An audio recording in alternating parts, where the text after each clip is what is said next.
dalku siyaasiyan marka aynu eegno waxaanu ku jirnay xaalad uncertainty state xaalad la yiraahdo saddexdii xisbi qaran weynaga ogeyn oo ruqsadii ba ka dhacday ururada la sameeyay ujeedadii aynu ka lahayn iyo qaabka aynu doonay iyaga laftarkooda aan shuruudihii iyo nidaamkii buuxin hadii Soomaaliland burburtana gobolkan geeska Afrika uu burburaya daawadayaal ku soo dhawaada wareysi gaar ah oo aanu la yeelan doono siyaasi falanqeeye ka faalooda siyaasadda Maxamed Cabdi Jaamac Dambiil waan wareysigan gaarka ah kula yeelanay hoteelka Daalo ee magaalada Barco siyaasi Nabil waxa uu ka hadli doonaa amaan wax ka weydiinayna xaaladda guud ee Soomaaliland ee amni dhaqan dhaqaale bulsheed iyo siyaasadeed iyo sidoo kale dhinaca doorashooyinka ku soo dhawow siyaasi wareysigan gaarka ah bismillaahir rahmaanir rahiim wasalaatu wasalaamu ala rasuulillah sallallahu alayhi wasallam waan ku dhawahay fahmi waanu mahadnaqayaa adiga iyo telefishinka bulsho iyo sawir qaadahaba siyaasi si dhow waxaad la socotaa siyaasadda mandaqada geeska iyo ta Soomaaliland iyo xaaladda nabadgelyo hadda Soomaaliland ka jirta sideed u aragtaa dagaalka ka socda magaalada Laascaanood bismillaahir rahmaanir rahiim dagaalka Laascaanood waxaan u arkaa dhibaato soo food saartay qaranka Jamhuuriyadda Soomaaliland oo ay mas'uuliyaddeeda leedahay xukuumadda joogtaa oo fursad u noqday cadawga Jamhuuriyadda Soomaaliland maxaa sababaad isleedahay adigu markaad cabirto dagaalkan waxyaabaha sababay maxaa kamid ah horta haddaad fursad siiso dagaalka sababtiisu way dheer tahay sidii uu ku yimid iyo sidii wajigan uu yeeshay kala duwan dagaalkan wuxuu ku yimid Laascaanood waxaynu ogeyn in muddo ah sanadii ugu dambeeyay in lagu dili jiray hal doorka dadka reer Laascaanood siyaasiyiin gudoomiyaasha maxkamadda saraakiil ciidan oo lagu dili jiray dilal qorsheysan dabadeed waxa dhacday 27 bishii December 2022 waxa lagu dilay nin leeyahay Hadraawi Sangub oo xisbiga waddanka ka tirsanaa sarkaal saraaha dilkaasi ay dadka reer Laascaanood ka gadoodeen mushkiladii baa sii badatay waxay gaadhay heer la control kari waayo marka waxaanu ogeyn dawladda Soomaaliland waa tii wafdi dirtay wafdigii waxa ku meesha tagay 15kii baan filay January ahayd ay go'aan soo saareen bal in magaalada xaaladeeda hor lagu soo celiyay markii amniga kala dambeynta lumaan tadeed waxa dhacday hadalkooda dhag looma dhigin markii la control kari waayay ninka la yiraahdo Garaad Ismaaciil waa kii gogosha dhigay Laascaanood xukuumadda Jamhuuriyadda Soomaaliland waa tii gogosha u ogolaatay cid walba ka qayb galaysaba Laascaanood waxa soo galay ciidamada soo galay garaadada soo galay cid kasto dan laba soo gashay dabeeto wati 28kii January 2023 ayay shirarka ka bilaabmay shirkaasi muddo wuxuu socday ilaa 9 cisho 6 February baa wax laga dhawaaqay wax aan dawladda Soomaaliland filimba dawlad ka madax banaan dawladda Soomaaliland dadkaasi ay ku dhawaaqeen inay go'aankooda gaar u leeyihiin inay ciidanka Jamhuuriyadda Soomaaliland ka baxaan arrinkaas wuxuu sababay in halkaasi clashes iyo mushkilad ka bilaabanto dabeeto xaaladda ilaa maanta taagan ayuu arrinkii noqday ilaa maaralay way markaad qiimeyso xaaladda dagaalka hadda jirta ee Laascaanood saamaynta uu ku keenaya intee leeg bay la eg tahay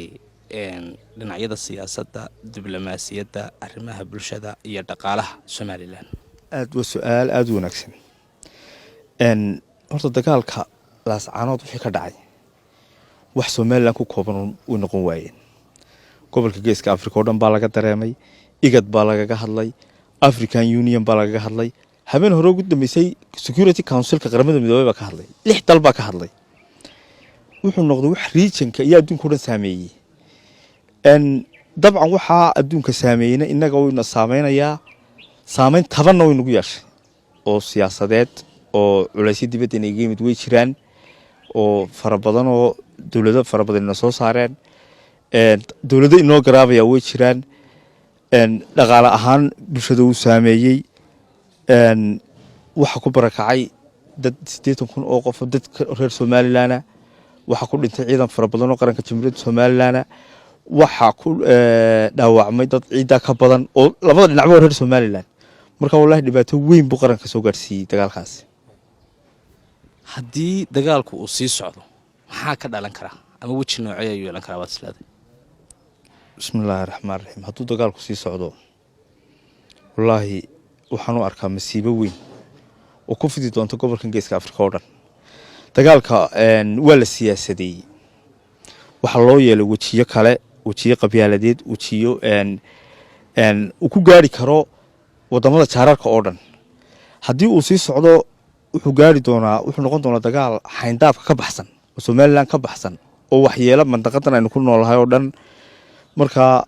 ma wanaagsan inuu dagaalkaas sii socdo. si kasta oo loo kantarooli karo waa in loo kantaroolaa oo looga hortagaa.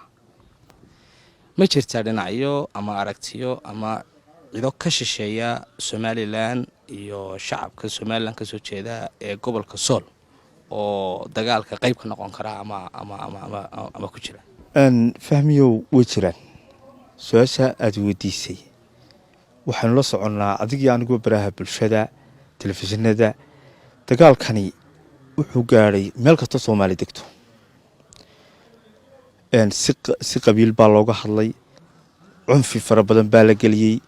waxaa laga dhigay reer dowlad intay sheegteen u awood sheeganaya reer kale. deetana waxaa koonfur qaldan baa la saaray. arrinkaas wuxuu dhaliyey in cunfi iyo uu dadkii kala galo, in adduunka contributionna laga soo ururinayo dhaqaale dadka reer laascaanood mid ay ku dagaalamaan. hadda mid dadka barakacay wax lagu taraya maaha, mid dadka jabhadaha iyo dadka dhaqaalahooga kor loogu soo qaadayo. taasina waxay sababaysaa in dadka reer somalilan kala dhintaan, in qarannimada somalilan lagu soo duulay burburto. haddii somalilan burburtana gobolkan geeska afrika hor u burburaya. anigu aragtidan qabo meel taagnaanaysaa ma jirto oo waxay ahayd meesha keliya dimuqraadiyad iyo nabad iyo horumar lagu eeran jiray. marka way ku jiraan gacmo shisheeye, way ku jiraan dowlado shisheeye, way ku jiraan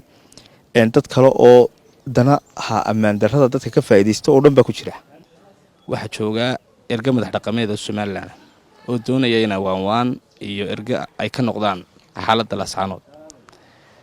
qayb ma ka noqon karaan ama xalka ma keeni karaan baad isleedahay madax dhaqameedkaasi? waa run, madax dhaqameed weliba isxilqaamay oo mahadsan baa halkaa jooga oo isa soo urursaday oo markay arkeen dalkii halku marayo fadhigi kari waayo fadhiga ka kacay. haddii ay timaado duruuf lagu wada hadli karaa xaaladdaa la qiimeeyaa. ma muuqato xaalad lagu wada hadli karaa horta. oo dhinaca kale markaynu eegno halka ay taagan yihiin meel fog bay taagan yihiin. laakiin waxaan isleeyahay haddii inuun la ogolaaday xaalad lagu wada hadli karo oo dermo nabadeed la dhigo, dadka dhaqanka ah ee isxilqaamay nabad halkaa way ka keeni karayaan. wixii kale siyaasada iyo tabashooyin iyo maamulo iyo waxaas haynoo dambeeyaan. laakiin imika nabad iyo xabajoojin baa ugu muhiimsan. way keeni karaan maan isleeyahay haddii fursaddaasi timaado. yaa qaadi kara ama yaale baad isleedahay mas-uuliyad darrada dagaalka laascaanood maanta ka socda? waa su-aal aada u muhiima. waynu kala qaadaynaa su-aasha. dalka jamhuuriyadda somalilan dowlad buu leeyahy. dowladda madaxweyneha maamula, nabadda golayaal baa inoo qaabilsan oo golaha guurtooda kow ka yahay. dalku wuxuu leeyahy wasiir arrimo gudeed oo amniga qaabilsan. markaynu dowladnaha jamhuuriyadda somalilan dee mas-uuliyadda dowladda jamhuuriyadda somalilan baa leh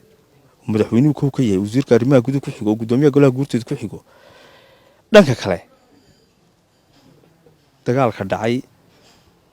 ninka waxaa ku baaqay garaad jaamac garaad cali la yidhaahdo. anigu marka inkastoo oday dhaqameed yahay dee, laakiin ninkaas waa hogaamiye kooxeed, waa warlord baan anu odhan karaa. waayo waa ninka isagoo maatidiisii dhex jooga oo magaaladii laascaanood degan tahay oo dadku si fiican u nool yihiin oo horumarkii socdo intuu ciidamo iyo la soo galay jabhado dagaalka ka dhex baaqay. marka mushkiladda maanta meesha taallaa isna qaybtiisuu leeyahay. xalka si xaalka laascaanood uu u dego waxa weye xeego noqoto hel kala nabadgalaan. maxaad ka siyaasad dhimbil ahaan aad xal rasmiya aad u aragta adigu? xal wuxuu iman karaa in ciidankan la kala qaado la kala durkiyo isku muuqda dee xabadda isku ridaya laba ninoo isku muuqda xabad joojin ka hirgeli mayso dowladda somalilan marka hore iyadaa qaladka gashay oo ogolaatay dad hubaysan inay soo galaan magaalada laascaanood oo hub nooc walba sitaa tanaasulka maanta dhan iyagaa looga baahanayay ciidamada dib uga saaraan magaalada oo ay ka durkiyaan meel aan ciidankan kale arkayn ay geeyaan taasunbay ku iman kartaa xabad joojin oon isleeyahay nabad baa lagu heli karaya anigu aragtideeda maxamed ahaan waxaan ku darayaa dalku siyaasiyan marka aynu eegno waxaanu ku jirnay xaalad uncertainty state xaalad la yidhaahdo saddexdii xisbi qaran weynaga ogeynoo ruqsaddii baa ka dhacday ururaa la sameeyey